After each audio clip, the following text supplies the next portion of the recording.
Praise the lord. మన ప్రభు అయిన యేసుక్రీస్తు యొక్క అతి శ్రేష్టమైన నామములో మీ అందరికీ కూడా సమాధానము కలుగునుగాక. Amen, amen. దేవుని వాక్యాన్ని మనం ధ్యానించేద్దాం పిల్లారా.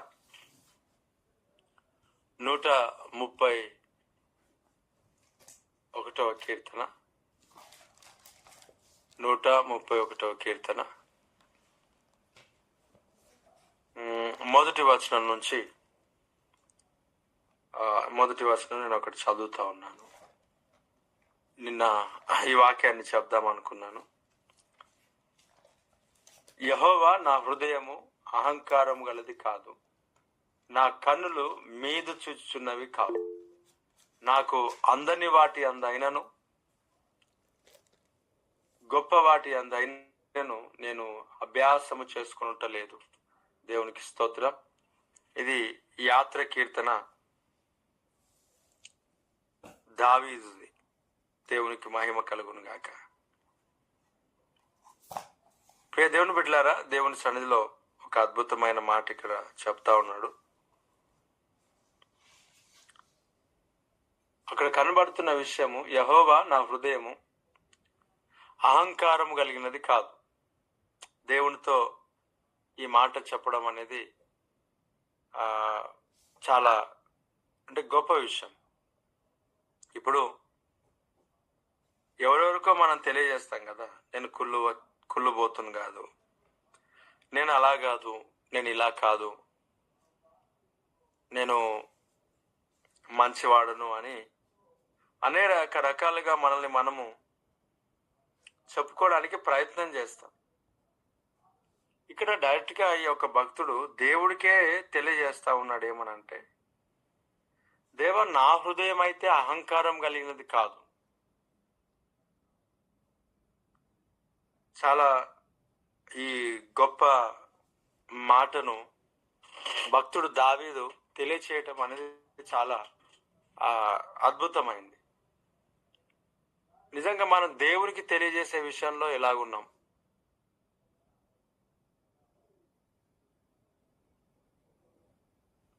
దేవుడికి మనము ట్రాన్స్పరెంట్ అనేది మనకు చాలా అవసరం. పిల్లారా, దేవుడు పైవేశాన్ని కాదు, హృదయ అంతర్భాగాలను చూసేవాడుగా ఉన్నాడు. కాబట్టి దేవుడి సన్నిధిలో మనము పరీక్షింపబడుతుంటున్నప్పుడు ట్రాన్స్పరెంట్గా దేవుని సన్నిధిలో ఈ విషయాన్ని మనం చెప్పగలుగుతామా? యెహోవా నా హృదయము అహంకారం కలిగినది కాదు అని అంటున్నాడు భక్తుడు. ఒకటి అంటే విరవీయటం లేదు, లేక నేను అహంకారముతో నేను లేను. చాలా మంది జీవితాల్లో అహంకారం అనేది పొగరు పట్టిన మాటలు అనేటివి చాలా మంది మాట్లాడుతూ ఉంటారు. దేవుడు వాక్యం చాలా స్పష్టంగా చెప్తుంది, అహంకారులను దేవుడు ఎదిరించి దీనిలో కృపనిస్తా అంటాడు. అహంకారం అనేది ఎప్పుడు కూడా మంచిది కాదు. కొంతమందికి ఏదో కొన్ని చూసుకొని అహంకారం పడుతూ ఉంటారు. డబ్బు, అందము, జాబు, లేక వారికి ఉన్న ఆస్తి అంతస్తులను బట్టి అహంకారపడుతూ ఉంటారు. కొంతమందికి ఏముండదు, ఆయన అహంకారపడుతూ ఉంటారు. ఎవరికి నాకు సంబంధం లేదు, నాకు అవసరం లేదని చాలా అహంకారం. ఈ అహంకారం కలిగిన హృదయం అనేది మనకు శ్రేష్టమైనది కాదు. దాని నుంచి మనం విడుదల పొందాలి. ఒకటి, యెహోవా నా హృదయం అహంకారం గలది కాదు. రెండవది, నా కన్నులు మీద చూచుచున్నవి కావు. అంటే నా కన్నులు తలకెక్కలేదు. కొంతమంది కన్నులు తలకెక్కి ఉన్నాయి. మన భాషలో మాట్లాడితే కళ్ళు నెత్తికెక్కాయా అని మాట్లాడతాం. కళ్ళు నెత్తికెక్కాయారా అంటే ఎప్పుడు ఈ మాట మాట్లాడతామనంటే, ఎవరిని పట్టించుకోలేని ఒక పరిస్థితిలో మనం వెళ్తూ ఉంటాం కదా, అప్పుడు ఈ మాట అనేది ప్రస్తావించి మాట్లాడుతూ ఉంటాం. కొంతమందికి పెద్ద అనేది చిన్న అనేది తేడా లేదు. సేవకులు అనేది, అలాగే పరిచారకులు, లేక సంఘ దైవ సేవకుడు, ఆత్మీయ తండ్రి లేక ఆత్మీయ దైవజనుడు లేక ఏమి లేవు. కొన్ని సందర్భాల్లో కనిపిస్తే పక్క వారికి కూడా ఆత్మ సంబంధమైన సహోదరులు అని కూడా కనీసం వారు గుర్తించలేకుండా వందన సమర్పణ కూడా చేయరు, మొఖాలు నింపుకుంటూ వెళ్ళిపోతూ ఉంటారు. కొంతమంది కనులు నెత్తికెక్కిన వారి వల్లే ప్రయత్నం చేస్తుంటారు. ఇప్పుడు సామెతల గ్రంథంలో చెప్తాడు, కనులు నెత్తికెక్కిన వారి తరము కూడా కలదంట. బహుశా ఇదే అదే తరం. కనులు నెత్తికెక్కాయి, కనులు ఫోన్లోకి ఎక్కాయి. వారికి ఉన్న యొక్క ఆశీర్వాదాన్ని బట్టి గర్వించేవారు చాలా మంది ఉన్నారు. కనులు నెత్తికెక్కినప్పుడు ఏమవుతుంది అని అంటే ఎవరు కనబడరు, కింద కనబడరు. అందుకే భక్తుడు అంటున్నాడు, నా కనులు మీద చూస్తున్నవి కాదు, నా కనులు నెత్తికెక్కినవి కావు, నా హృదయం అహంకారం కలిగినది కాదు అని మాట్లాడుతూ ఉన్నాడు. నిజంగా ఈ మాటలు మన జీవితంలో ఎంత ప్రభావితం జరిగించాలా. ఈరోజు ఉదయకాల సమయంలో ప్రతిరోజు వాగ్దానంతో మాట్లాడుతున్న దేవాది దేవుడు ఈ దినం ఈ విషయాలను మనతో మాట్లాడడానికి గల కారణం ఏంటి అనేది మనమే తెలుసుకోవాలా. ఒకవేళ మన హృదయం దేని విషయంలో అయినా అహంకారపడుతున్నదేమో, ఒకవేళ మన కనులు తలకెక్కిన పరిస్థితులలో ఉన్నాయేమో, ఎవరిని పట్టించుకోలేని స్థితిలో ఉన్నాయేమో, మనం ఎదుగుదలను బట్టి అనేకులకు ఆశీర్వాదకరంగా దీవెనకరంగా ఉండాలి. కానీ మనం కనుల పైనకెత్తి అక్కడక్కడే చూస్తడం కాదు. మన జీవితాలు తలపైనకి కనులు ఎత్తకూడదు, తలపైనకి ఎక్కకూడదు. మనం ఎంత ఎదుగుతూ ఉంటామో అంత ఒదగాలి.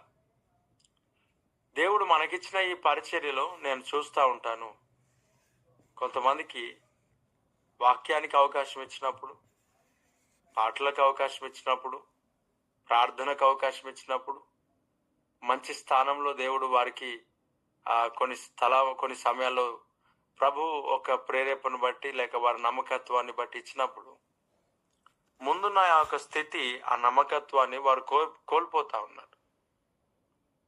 వారు అహంకారపడుతున్నారు, అలాగే కనులు నెత్తికెక్కుతా ఉన్నాయి. ప్రారంభంలో బాగానే ఉంటున్నారు, కానీ ఎప్పుడైతే ఈ యొక్క అవకాశాలు వారి జీవితంలో పొందుకోగానే వారితో పాటు ఉన్న సహోదరులను కానీ సహోదరులను కానీ సంఘబిడలను కానీ ఏమాత్రం పట్టించుకోకుండా చాలా గర్వపడడం అనేది చాలా సందర్భాలు నేను గమనించాను. ఈ రోజున్న పరిచర్యని కాదు కదా, దేవుడు 2010 నుండి దేవుడు ఈ పరిచర్యను నడిపిస్తా ఉన్నాడు. 2010 నుండి 13 వరకు ఎక్కడ ఒక సువార్థికునిగా దేవుడు నడిపించాడు. 13 నుండి 15 వరకు సువార్త గాస్పల్ కొరకు ఒక ఫెలోషిప్ ను రన్ చేయడానికి దేవుడు కృపనిచ్చాడు. సువార్త ఫెలోషిప్, ఇవాంజలికల్ ఫెలోషిప్. ఆ 15 నుండి అలాగే ఆ సంఘ పరిచర్యలోనికి దేవుడు నడిపించాడు. 13 వరకు వ్యక్తిగతంగా సువార్థికునిగా పనిచేయటం, యూత్ ఫర్ జీసస్ అని బ్యానర్ పెట్టుకొని ముందుకు సాగటం. అలాగే 2013లో దేవుడి యొక్క బేతేల్ అనే దర్శనాన్ని దేవుడు ఇచ్చాడు. బేతేల్, అప్పటి నుంచి మనం దేవుని పనిలో ముందుకు సాగుతా ఉన్నాం. 2013లో బేతేల్ అనే దర్శనం ఇచ్చి 2015లో సంఘంలో దేవుడు కట్టాడు. సంఘం ఈ యొక్క 2010 నుంచి చాలా మంది చూస్తా ఉన్నారు. ఇచ్చిన అవకాశాలను బట్టి విర్రవీగటం, అహంకారపడటం, గర్వపడటం, తర్వాత వారేదో గొప్ప విషయాలు చేస్తున్నారని దేవుడు సిద్ధపడిన సంఘములో వారికి అవకాశం ఇస్తా ఉంటుంటే, ఆ సంఘమునకు దేవుడు ఇంత గొప్ప అవకాశం ఇచ్చాడా తను స్వరక్తం ఇచ్చి కొనబడిన సంఘములో అని సంతోషపడక, ఆనందపడక, తగ్గించుకొని ఉండక దేవుని సంఘబిడల పైన పరిచర్య పైనే హెచ్చించుకునేవారు చాలా మంది నేను చూశాను. నిజంగా అహంకారం కలిగి ఉండడం చాలా నష్టాలకు దారితీస్తూ ఉంటుంది.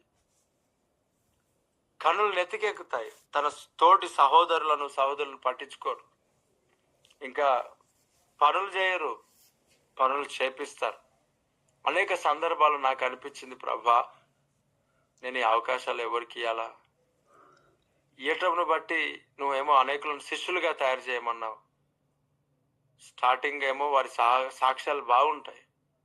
రాను రాను ఎలా ఉంటాయి అంటే, ఫస్ట్ ఏమో దైవజనం ద్వారా మేము బలపరచబడ్డాం, సేవకుడు ఆత్మీయ తండ్రి ఆత్మీయ నాయకులు అడుగుతున్నారు. మేము చాలా నేర్చుకున్నాం ఈ పరిచర్యలో. మా దైవజనుడు, మా సేవకులు, మా పాస్టర్ అని సాక్ష్యాలు పంచుకుంటారు. వారికి కొన్ని సందర్భాల్లో కొన్ని అవకాశాలు ఇవ్వగానే అనేక ప్రాంతాల్లో కొన్ని సాక్ష్యాలు అనేటివి ఎలాగుంటాయనంటే, మీరు మీ పాస్టర్ ఆయన్న, మీ సేవకుడా, మీ ఆత్మీయ తండ్రి అని ఎవరైనా మాట్లాడితే లేదు మేము ఆయనతో పాటు కలిసి పరిచర్య చేస్తామనే స్థాయికి చాలా మంది ఎదిగి ఇలా ప్రస్తావిస్తూ ఉంటారు. ఇవన్నీ నాకు చెవిలో వినబడలేదు, దేవుని సన్నిధిలో దేవుడు తెలియజేసిన విషయాలు. అంటే ఇప్పుడు కొత్తగా కాదు, చాలా సంవత్సరాల క్రిందటి నుంచి కూడా ప్రార్థన చేస్తూ ఉంటాను, దేవా ఈ చిన్న విషయాల్లోనే వీరు ఎందుకు నమ్మకం తప్పిపోతున్నారు? దేవుని వాక్యం చెప్తుంది, చిన్న విషయాల్లో నమ్మకంగా ఉంటే 10 పట్టణముల మీద నేను వారికి అధికారం ఇస్తానన్నాడు దేవుడు. చాలా మంది నమ్మకాన్ని తప్పేస్తారు, స్టార్టింగ్ లో నమ్మకాన్ని తప్పేస్తారు. కొంతమంది ఎలాంటి సాక్ష్యాలు అంటే, మొట్టమొదట వచ్చినప్పుడు మేము ఈ పాస్టర్ గారి ద్వారా ఎదుగుతున్నామని, మెల్లిమెల్లిగా వారికి అవకాశాలు ఇవ్వటం బట్టి అసలు మాకు ఇక్కడ నుంచి మేము ఏం ఎదగము, మాకేం సంబంధం లేదు, పాస్టర్ గారితో ఉంటున్నాం, ఆయన పిలుస్తున్నాడు కాబట్టి వస్తున్నామని చెప్పే వాళ్ళు కూడా ఉన్నారు. సరే, ఎవరి యొక్క హృదయం వాళ్ళది.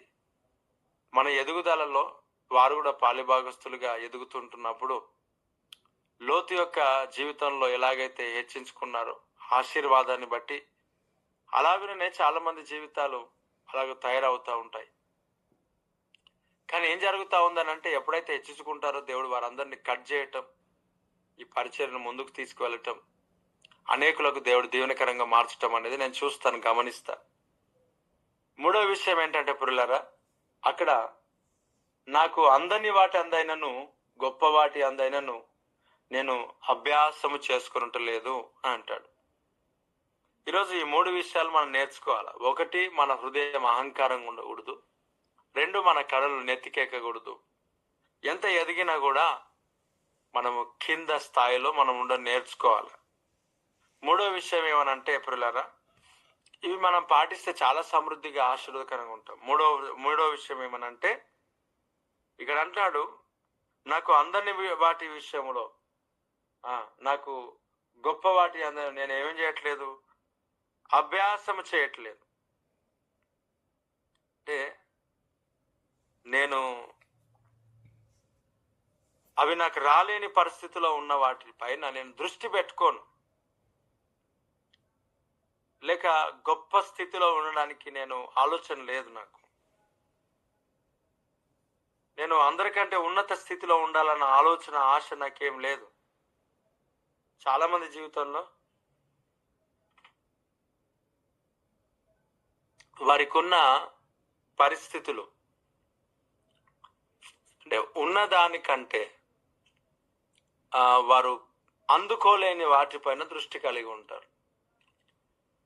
మనం గమనించాలి, మనం సమాధానం ఎప్పుడు కోల్పోతామనంటే, మనము పొందుకోలేని వాటిని ధ్యానిస్తున్నప్పుడు, అభ్యాసం చేస్తున్నప్పుడు, కోరుకుంటున్నప్పుడు. నిజంగా మన యొక్క జీవితంలో ఎంత ఆశీర్వాదం ఉందో, దేవుడు ఏమిచ్చాడో దాంట్లో నమ్మకంగా సాగటం మంచిది. మా అన్న అంటాడు, కాళ్ళు ఎంత ఉన్నాయో అంత చాప పరవాలా అంటాడు. అంటే దానికంటే ఎక్కువ చాప పరుచుకోకూడదు, నా కాళ్ళు అంతే ఉన్నాయని అంటాడు. అంటే ఎందుకు ఆ విషయాన్ని అని అంటాడంటే, ఎంత ఉన్నాయో అంతే పరుచుకోవాలి, ఎక్కువ పరుచుకోకూడదు. ఇప్పుడు అందని వాటి అయిందనైనా గొప్ప వాటి అందైనా నేను అభ్యాసం చేసుకున్నట్లేదు. ఇప్పుడు నేను చదివిన చదువుకు, లేక నేను పొందుకున్న ఆశీర్వాదమునకు ఇదే నాకు గొప్ప విషయం. నేను పక్క వాటిని చూశాను అనుకోండి, వాటి మీద నేను అభ్యాసం చేసుకున్నాను అనుకోనండి, మరేమవుతుంది? సమాధానం కోల్పోతాం, నెమ్మదిని కోల్పోతాం, శాంతిని కోల్పోతాం. ఎప్పుడైనా సరే ఇతరులను మనం చూస్తే నిజంగా నెమ్మది అనేది ఉండదు. దేవుడు మనకేమిచ్చాడు, దేవుడు నీకేమిచ్చాడు, దేవుడు నీకేం తలంతిచ్చాడు. దేవుడు మోషేను వాడుకున్న విధానం వేరు, అహరోను వాడుకునే విధానం వేరు, మిరియామును వాడుకున్న విధానం వేరు. దేవుడు పాస్టర్ కాలింగ్ వేరు, సువార్థికుని కాలింగ్ వేరు, ఉపదేశకుని కాలింగ్ వేరు, ప్రవక్త యొక్క కాలింగ్ వేరు, అపోస్తుల యొక్క కాలింగ్ వేరు. ఇప్పుడు వీరందరి ఒక్కొక్క పిలుపు ఒక్కొక్క పిలుపు. ఎవరి పిలుపులో వారు సరిగ్గా సాగితే సరిపోయింది. నాకు అది లేదు అనడానికి లేదు. కొన్ని అందని వాటి అందు. ఇప్పుడు మనకు పెద్ద పెద్ద వాటిని మనం కొనలేము, కానీ ఇప్పుడు మన దగ్గర చిన్నపిల్లలు ఉన్నారు కదా, ఈ చిన్నపిల్లలకి ఏం అర్థమైందో ఏమో నాకు తెలియదు, కానీ వాళ్ళు iPhone iPhone iPhone Apple Apple Apple అని మాట్లాడతారు. ఒకటి. రెండవది, ఈ చిన్న బిడ్డలే బిఎండబ్ల్యూ బిఎండబ్ల్యూ అని మాట్లాడతారు. అసలు వారికి ఏం అర్థమైంది, దాని గురించి ఏం తెలుసు అనేది నాకు తెలియదు, కానీ ఐఫోన్, కొన్ని సందర్భాల్లో ఈ చిన్నపిల్లలు ఈ మొబైల్ ఫోన్లను ఐఫోన్ గుర్తించేవారుగా ఉన్నారు. వాళ్ళకి అనవసరమైన ఆశ అనేది వాళ్ళకి ఎందుకు వస్తుందో మనకు తెలియదు. వాళ్ళు వింటున్నారు, వాళ్ళు అలా పెరుగుతూ ఉన్నారు. కొన్ని విషయాలు మనం ఖండించాలి. వీటిలో ఖచ్చితంగా పిల్లలకు ఆ ఒక మార్గాల్లో మనం కట్టకూడదు. ఎందుకనంటే ఖచ్చితంగా అహంకారం విర్రవీగటం అనేది జరుగుతుంది పెద్ద అయిన తర్వాత. కాబట్టి జాగ్రత్త పడాలి. ఇలాంటి డంబపు పోకడలో వెళ్తుంటున్నప్పుడు జాగ్రత్త పడాలి. ప్రియ దేవుని బిడ్డలారా, అనేక సందర్భాల్లో ఇదిగో ఈ కుటుంబస్తులు, నాకు ఈ పిల్లలు కొన్ని సందర్భాల్లో కొన్ని విషయాలు మాట్లాడుతున్నప్పుడు ఇది దేవుడిచ్చాడు, సంఘం ద్వారా ఇచ్చాడు, పరిచర్య ద్వారా ఇచ్చాడు, దేవుడు అనేకుల యొక్క కష్టార్జితం ద్వారా ఇచ్చాడని కొన్ని తెలియజేయటం అనేది జరుగుతుంది. ఇంకో కోణంలో దేవుడు ఎవరిచ్చినా ఎవరు ఇవ్వకపోయినా దేవుడు ఇచ్చాడు అనేది మనం చెప్పినప్పటికీ కూడా ఇప్పుడు వారికి అర్థం కాకపోవచ్చు. ఖచ్చితంగా ఒకరోజు వారికి అర్థం అవుతుంది. వారికి తెలియచేయాల ఆ కష్టాన్ని, ఆ బాధను, ఆ కన్నీళ్లను, ప్రజల యొక్క వారి యొక్క విశ్వాసాన్ని పిల్లలకు కానీ కుటుంబ సభ్యులకు కానీ తెలియచేయాలి.